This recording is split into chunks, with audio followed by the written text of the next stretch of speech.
transformation digitale n'est plus une nouveauté pour les entreprises, mais elle est devenue un challenge à gérer au quotidien. En effet, au-delà de transformer ses process et ses services, l'entreprise doit faire face aux changements inhérents à cette révolution qu'est le numérique. Comment gérer justement le changement induit par la transformation digitale? Nous avons le plaisir de recevoir sur le plateau du Kick-Off SCC 2019 deux experts de la question, Florian Bretagne, manager HPE Aruba France. Bonjour Florian. Bonjour Nicolas. Et en face de vous, Nicolas Gilopé, responsable département pôle réseau chez SCC France. Bonjour Nicolas. Bonjour Nicolas.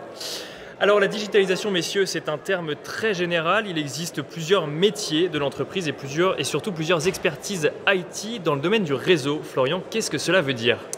Le réseau Wi-Fi est au centre, selon moi, de cette transformation digitale. Non seulement parce qu'il constitue finalement le dernier maillon de cette chaîne IT, jusqu'à l'utilisateur et son device finalement, mais surtout parce qu'il apporte une plateforme technologique hardware et logicielle qui permet de délivrer finalement ces nouveaux services digitaux qui sont liés à cette transformation d'usage. L'expérience utilisateur est au cœur de cette transformation. Peu importe où nous nous situons, que ce soit au bureau, dans un magasin ou chez soi, peu importe le type d'application que nous consommons, parfois avec beaucoup de bandes passantes comme la vidéo ou de la donnée ou de la voix, peu importe le device, qu'il soit le PC professionnel de l'entreprise ou son téléphone personnel, il faut que l'expérience utilisateur et la qualité de service soient irréprochables. Et c'est là où le réseau aujourd'hui, le réseau Wi-Fi, permet de répondre à cette transformation digitale. Nicolas, c'est votre définition également de la digitalisation dans le domaine du réseau? Effectivement, je suis plutôt d'accord avec Florian. On peut voir une vraie évolution au niveau aujourd'hui des clients. On avait avant le système d'information d'un côté, les métiers de l'autre. Et derrière, on peut voir qu'aujourd'hui, ce sont les métiers et le système d'information qui se met au service des métiers pour pouvoir apporter l'expérience à l'utilisateur. Alors Nicolas, justement, quels sont les enjeux technologiques de cette transformation ? Alors ils sont multiples, parce qu'on a pas mal de changements. Le premier enjeu déjà qu'on peut trouver, c'est la simplification du système d'information. Jusque-là, c'était la direction d'un système d'information qui devait gérer ça. Aujourd'hui, ils doivent s'adapter à des usages qui arrivent régulièrement. Il y a quelques années, un projet, ça dure à peu près 2 ans avant qu'il soit mis en œuvre. Aujourd'hui, un projet, c'est sous 3 à 6 mois. Donc l'objectif aujourd'hui, c'est de pouvoir proposer des solutions qui vont s'adapter à un environnement hétérogène, pouvoir être mis en œuvre assez facilement et faciliter l'exploitation au quotidien au niveau des ressources techniques. Le deuxième enjeu qu'il y a aujourd'hui, c'est d'avoir de l'agilité dans le système d'information. Comme on disait, effectivement, les projets, c'est entre 3 et 6 mois aujourd'hui pour qu'ils soient mis en œuvre. Donc il faut un système d'information qui va derrière s'adapter à cette agilité et qui va justement pouvoir intégrer ces nouveaux usages. Le troisième point qui est aussi important, c'est qu'effectivement, en général, les changements engendrent quand même pas mal de coûts financiers. Et l'idée, c'est de pouvoir aujourd'hui de réduire les coûts d'exploitation tout en répondant à ces nouveaux besoins utilisateurs. Et alors Florian, je me retourne vers vous maintenant concrètement. Quelles technologies justement permettent d'apporter une réponse digitale à ces nouveaux usages? Les plateformes réseau, qu'elles soient hardware ou wireless, doivent adresser 2 enjeux dans cette transformation digitale. Le premier est l'avènement ou le développement de ces nouveaux services digitaux qu'on appelle l'expérience utilisateur. L'ensemble des infrastructures réseau aujourd'hui contribuent au développement de ces nouveaux services. Mais peut-être que la solution la plus visible dans l'usage quotidien que nous pouvons en avoir, vous et moi, c'est la géolocalisation. Qui n'a pas aujourd'hui dans une galerie marchande ou simplement dans un bureau, dans un immeuble, utilisé ce qu'on appelle le Blue Dot sur une application d'entreprise pilotée par Wi-Fi pour pouvoir se diriger à la salle de réunion ou trouver le magasin qu'il souhaitait pour gagner du temps aujourd'hui. Le deuxième enjeu, c'est la simplification de l'exploitation du réseau. Le réseau est devenu de plus en plus complexe aujourd'hui à gérer, qui est lié à ces nouveaux usages, qui est lié à la multiplication des objets connectés, IoT, nombre de devices, au changement effectivement du modèle de consommation applicatif, cloud privé, cloud public, et aujourd'hui, nombre de technologies permettent de simplifier cette exploitation. Le SD-WAN, lié à l'avènement du cloud public et de changement de mode de consommation, l'intelligence artificielle ou le machine learning qui permet aujourd'hui de simplifier grandement l'exploitation de son réseau et de faire finalement de l'optimisation prédictive de son réseau, la sécurité non seulement bien évidemment sur l'accès au réseau, et ça tout le monde connaît, mais aussi de mesurer le comportement d'un utilisateur physique ou d'un objet connecté au sein même de son réseau. L'ensemble de ces technologies aujourd'hui contribue à développer l'ensemble de ces services et de simplifier en même temps le réseau de manière simultanée. Alors vous parliez tout à l'heure d'évolution de consommation et il est vrai que dans un monde qui se digitalise de plus en plus, on parle également de changement de mode de consommation. Je prends par exemple dans les transports, on passe d'une économie de propriété à une économie d'usage. Nicolas, est-ce que le monde de l'IT est lui aussi impacté par ces changements ? Alors oui, totalement. Aujourd'hui, effectivement, on a une transformation technologique qui se fait au niveau de la digitalisation, mais aussi un mode de consommation au niveau du service qui peut se voir chez pas mal de clients. Au préalable, les clients fonctionnaient principalement en deux modes. Premier mode, le mode projet. Je dois mettre en œuvre une application, mettre en œuvre une solution technique qui aujourd'hui n'est pas mise en œuvre sur mon système d'information. Et ensuite, derrière, l'infogérance en fait, de ces solutions qui est donnée à un tiers pour dire l'exploitation, voilà, j'ai les SLA, les KPI qui sont portés par un autre prestataire.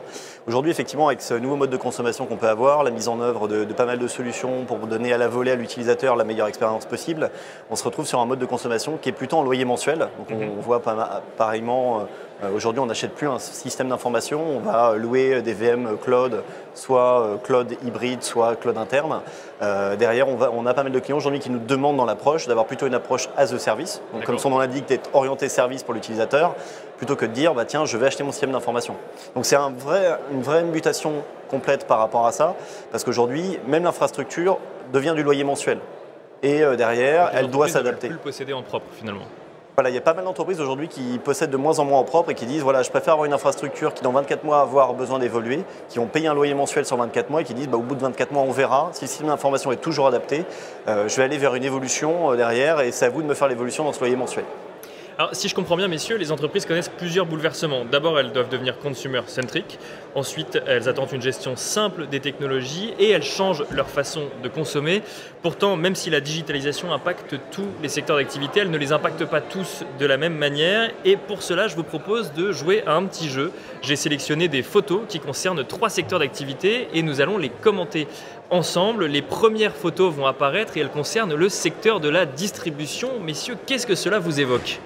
Ça n'a pas mal changé. Je crois que ça devait être le papa de Florian là, qui devait aller faire ses courses, ou peut-être même Florian par rapport à la différence d'âge. Aujourd'hui, effectivement, on n'est plus sur on va dans un magasin aujourd'hui et derrière on va payer à la caisse. On a eu quand même l'avènement du e-commerce. Alors on entend le mot i un petit peu partout, mais effectivement ça fait partie de la digitalisation. Aujourd'hui, on voit l'un des vecteurs par exemple comme Amazon qui a complètement changé notre manière de consommer. On ne va pas au supermarché, on commande de son téléphone. Donc globalement, on peut voir vraiment une évolution par rapport aux usages qui est orientée au niveau de l'utilisateur et de la disponibilité des produits. Florian, qu'est-ce que ça vous évoque du coup cette photo ? Ça ne m'évoque pas le passé, ça m'évoque surtout le futur quand je regarde l'image de droite aujourd'hui, mais on voit qu'il y a une énorme transformation. Même si peut-être 40 ans séparent ces deux images aujourd'hui, on voit qu'il y a une vraie transformation que nous vivons d'ailleurs au quotidien. Aujourd'hui, dans le secteur de la distribution, et comme Nicolas l'a dit, qui est sujet à beaucoup de transformations comme dans tous les secteurs B2C, qui sont attaqués effectivement par les ventes Internet, le magasin physique, d'où les différentes terminologies qui arrivent aujourd'hui comme le phygital. Aujourd'hui, c'est le parcours client que nous vivons au quotidien. C'est comment est-ce que nous pouvons percevoir de la valeur dans un parcours en ayant un service Wi-Fi dans un magasin et comment l'entreprise qui délivre ce service Wi-Fi ou ces nouveaux usages peut aussi percevoir de la valeur. Et alors ça, c'était pour la première photo. Je vous propose de maintenant de passer à la deuxième photo qui concerne le monde de la santé. Et alors là encore, on voit sur la photo d'aujourd'hui que le digital occupe une place prépondérante. Certes prépondérante, mais c'est un peu le secteur d'activité. On a envie quand même de passer le minimum de temps en termes d'expérience utilisateur. Je ne sais pas ce que tu en penses, Nicolas, mais aujourd'hui, effectivement, l'enjeu dans le secteur médical, le secteur de la santé, c'est l'optimisation des ressources. On le voit dans les actualités, l'optimisation à la fois des ressources humaines, mais aussi des ressources physiques et matérielles qui ont des coûts relativement importants aujourd'hui dans le secteur de la santé. Alors, Nicolas, oui. Le monde hospitalier, c'est vrai que c'est un endroit où on n'a pas forcément envie d'y passer du temps. Je suis totalement d'accord avec toi, Florian. On voit vraiment une migration totale à ce niveau-là qui a été commencée dans les années 70 avec pour objectif de soigner mieux le patient. Donc là, on est tourné autour de l'utilisateur qui est le patient pour que justement son traitement soit le plus doux possible pour lui, que l'impact soit le plus faible. Et effectivement, on a vu pas mal de mécanismes liés à l'e-santé, donc notamment la télémaintenance, le fait qu'on a pas mal de gens maintenant qui peuvent être directement traités de chez eux, derrière de pouvoir gérer le parcours du client. Il y a quand même des clients, des patients qui restaient quand même énormément de temps à attendre des files d'attente. Là, l'objectif, c'est de fluidifier. On le voit d'ailleurs au niveau des clients. Aujourd'hui, les clients ont envie de mettre une infrastructure pour que le patient perde le moins de temps. Et il y a des KPI qui sont mis en œuvre par les clients pour dire combien de temps prend un client lorsqu'il rentre à l'hôpital. Donc ça, cette notion-là est très importante parce qu'aujourd'hui, le patient est vu comme un client. Et donc derrière, il faut servir ce client de la meilleure manière qui soit, tout en lui proposant des technologies qui sont adaptées. Et un autre point qui est important aussi, c'est qu'on parle beaucoup, c'est l'IoT, les objets connectés. Alors on a un développement qui dans les 3 prochaines années va tripler, on est sur plusieurs dizaines de milliards. Aujourd'hui l'objet connecté il est aussi au niveau du patient et donc il faut le gérer au niveau du système d'information et des solutions pour pouvoir par exemple mieux traiter un patient, détecter qu'un patient par exemple est tombé, qui a fait une chute, derrière on va lui mettre un objet connecté sur lui et derrière ça va déclencher la mise en œuvre d'un docteur. Alors ça c'était pour la santé et messieurs je vous propose de regarder une 3e et dernière photo qui est à l'école cette fois-ci. On a même l'impression quand on regarde la photo que rien n'a changé puisqu'ils ont toujours des tablettes. Alors je ne suis pas du tout d'accord avec vous Nicolas, je pense que ça se fait pas trop en plateau mais effectivement moi je trouve que Florian a quand même bien changé. Hein. Déjà il a les cheveux plus longs et la couleur de cheveux aussi a un petit peu changé. Non, ça, à part ça, effectivement, là on a vu vraiment une mutation qui est importante. Alors pour moi elle est un peu plus courte en termes de période par rapport à l'hôpital. Le ministère de l'Éducation, il faut savoir, en 2013 avait lancé une étude pour pouvoir justement faire la révolution du numérique parce que la France était en retard. Et derrière, en 2015, en gros, il y a eu la mise en œuvre du plan numérique éducatif qui a pour objectif de faire passer la France dans les top pays européens dans les milieux de l'IT. L'objectif est multiple. Premièrement, c'est de pouvoir former les élèves de la maternelle jusqu'au post-bac aux nouvelles technologies et aux nouveaux métiers et de pouvoir justement assurer un meilleur suivi des élèves, donc proposer du contenu qui va être adapté en termes d'exercice, d'avoir une relation qui va être différente avec le professeur où il y avait le professeur qui parlait, l'enfant qui écoutait. Là aujourd'hui on est sur quelque chose qui est plus collaboratif et donc on peut le voir et c'est vrai que c'est un secteur où la migration est vraiment le plus importante et où il y a le plus d'évolution et de croissance chaque année. Florian, votre réaction sur cette photo et sur le changement dont parlait Nicolas? Je répondrai à Nicolas en disant que ce n'est pas moi sur la photo, Nicolas, contrairement à ce qu'il prétend. Aujourd'hui, je ferai référence à un échange que j'ai eu récemment avec un client qui m'exprimait un souhait, un rêve, finalement qui n'en est pas un parce ce service aujourd'hui peut être digitalisé. Je fais référence au souhait d'un proviseur de digitaliser l'appel en classe, mais aussi la capacité à savoir exactement combien d'élèves font partie d'un établissement et comment prévenir les parents en cas d'absentéisme. Aujourd'hui, ce sont des actions qui sont très connues, on l'a tous vécu, le lever de main en classe, la comptabilisation, on envoie un document directement auprès du proviseur qui appelle les parents et aujourd'hui, c'est une perte de temps dans l'enseignement scolaire. Le métier, c'est de délivrer de l'enseignement, c'est pas de réaliser ces tâches-là. Et c'est là où le réseau aujourd'hui, les technologies de réseau, permettent de répondre à cette transformation d'usage, ces nouveaux services digitaux, en faisant de la comptabilisation d'élèves de manière automatisée, de remonter cette information au travers d'une information du numérique auprès du superviseur qui peut informer de manière complètement automatisée les parents par mail ou par SMS pour confirmer l'absence ou la présence de leur enfant aujourd'hui, bien évidemment dans une dimension de sécurité aujourd'hui. Alors c'est la fin de ce petit jeu, messieurs. J'avais sélectionné 3 secteurs d'activité. Évidemment, il y en a plein d'autres qui sont impactés par le digital et notamment l'entreprise, Nicolas. Alors c'est vrai qu'au niveau de l'entreprise, on voit qu'il y a quand même une évolution qui est importante parce que souvent on se concentre sur les clients, mais on peut le voir même dans nos entreprises. Là, l'objectif, c'est de faire ce qu'on appelle le digital workplace, donc de faire un nouvel environnement de travail qui va être plus adapté par rapport aux nouveaux usages. L'un des premiers usages qu'on a parlé au début de ce point, c'est quand même le Wi-Fi. Aujourd'hui, la mobilité. Il y a quand même très peu de collaborateurs dans une entreprise qui n'ont pas un ordinateur portable. Donc aujourd'hui, ils ne se trimballent pas avec un fil de 15 mètres de long dans tout l'environnement. L'objectif aujourd'hui, c'est que l'environnement puisse aussi s'adapter et qu'il puisse interagir avec l'environnement. Donc là, le client devient le collaborateur. De pouvoir par exemple réserver une salle de réunion assez facilement sans demander à l'assistante. Bref, aujourd'hui il y a pas mal de technologies qui sont mises en œuvre pour justement améliorer la vie au quotidien, de ne pas perdre du temps, je reprends le terme de Florian qui est totalement adapté sur la gestion quotidienne de tâches qui sont pas importantes. L'assistante a peut-être d'autres choses à faire que de devoir réserver une salle de réunion, il vaut mieux qu'il y ait une indépendance totale à ce niveau-là. Donc effectivement le collaborateur devient maintenant au centre des nouveaux systèmes d'information et des nouveaux sièges qu'on peut mettre à disposition de nos clients. Et alors, justement, vous accompagnez beaucoup d'entreprises, vous échangez avec beaucoup d'entreprises sans donner de nom. Est-ce que vous pouvez nous raconter comment on se met en place une stratégie de digitalisation réseau, Nicolas ? Alors effectivement, il était une fois un client qui était dans l'éducation, donc c'est bien parce qu'on était dans les derniers cas clients. Et en fait, le cas client est assez simple, c'est que le client souhaite mettre à disposition et passer la bascule justement sur du contenu pédagogique. Donc ça va reprendre tous les points qu'on a vus actuellement. Le contenu pédagogique n'est plus en local, c'est pas le professeur qui l'a ou un serveur qui l'a, c'est hébergé principalement en cloud ou dans des plateformes numériques qui sont mises à disposition par d'autres professeurs dans d'autres établissements ou d'autres régions ou d'autres départements.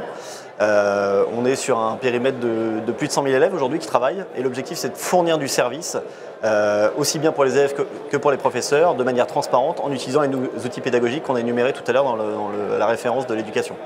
Et alors, justement dans ce cadre, Florian, quelles sont les solutions que vous avez mises en place ? Alors, je pense qu'il y a peu d'intérêt à lister l'ensemble des solutions qui ont été déployées aujourd'hui, même si on parle de 10 000 bornes sur 120 collèges aujourd'hui. Donc c'est une infrastructure remarquable, très importante aujourd'hui. J'insisterai peut-être sur certains enjeux qui ont fait la différence dans le choix de notre client commun, à savoir la capacité à déployer simplement avec des technologies de Zero Touch Provisioning sur 120 sites différents, la capacité à administrer et piloter son infrastructure de manière complètement unifiée entre le LAN et le wireless, et bien évidemment à sécuriser, ce qui est un sujet extrêmement important, l'infrastructure et l'accès au réseau dans une enceinte et un établissement scolaire. Alors ça, c'est pour les solutions techniques, si je peux m'exprimer ainsi. Il y a également une approche en matière de service. Nicolas, quelle a été cette approche? Alors l'approche service, justement, elle s'adapte bien par rapport à ce mode de consommation qu'on a pu voir. Le client, lui, a une approche pas que en mode projet, en disant je dois déployer une infrastructure qui me permette de. Il était plutôt en mode travail collaboratif client et intégrateur sur mise en œuvre d'un premier site qui est un laboratoire pour dire tiens, on va le tester. Le client s'est vraiment concentré sur le fait de mettre en œuvre une infrastructure où il va y avoir une adhérence totale au niveau des élèves et des professeurs. Donc il y a eu un test qui a été fait pendant 3 mois avec un suivi régulier avec le client pour voir si oui ou non le système d'information et ses nouveaux outils étaient mis en œuvre et derrière modifier l'infrastructure pour qu'elle puisse adapter tout ça. Donc on avait des KPI assez simples de mesure, c'est qu'on sait très bien qu'un utilisateur aujourd'hui, s'il n'arrive pas à se connecter du premier coup, en général, il n'utilise plus. C'est la même chose pour les applications qu'on peut avoir. Donc on a eu un taux de connexion au bout de 3 mois qui était de 99%, ce qui est très bien. Donc on a vraiment une approche conseil. Le client a besoin d'avoir un conseil pour dire tiens, j'aimerais mettre ça en œuvre, comment modifier la solution. Après derrière, effectivement, il y a eu l'approche intégrateur, mettre en œuvre la solution technique, pouvoir justement la customiser lors du lancement, parce qu'il y a des rentrées des classes et c'est à ce moment-là qu'il y a la zone chaude. Et ensuite derrière, infogérer cette solution technique, le client préférant se concentrer sur la mise à disposition du plan numérique et des applications qu'il souhaitait mettre en œuvre. Donc effectivement, ça reprend un peu tout ce qu'on disait tout à l'heure avec Florian, c'est le fait qu'aujourd'hui, on se concentre sur le contenu qu'on va donner à l'utilisateur plus que sur le système d'information. Il y a un dernier point qui est très important dans le cadre de suivi, c'est que ce n'est pas de l'infogérance pure et dure. J'ouvre des tickets, j'arrive pas à me connecter.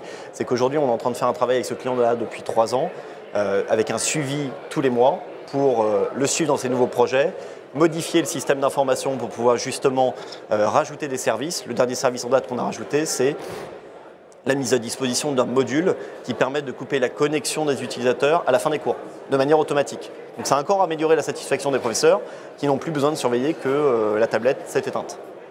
Merci beaucoup Nicolas Gilopé, merci beaucoup Florian Bretagne d'avoir partagé vos expertises avec nous. Il est vrai que l'on voit souvent les résultats de la digitalisation des entreprises dans notre utilisation quotidienne, mais que nous avons rarement idée de ce que cela implique en termes d'organisation, de technologie et d'infrastructure pour les entreprises.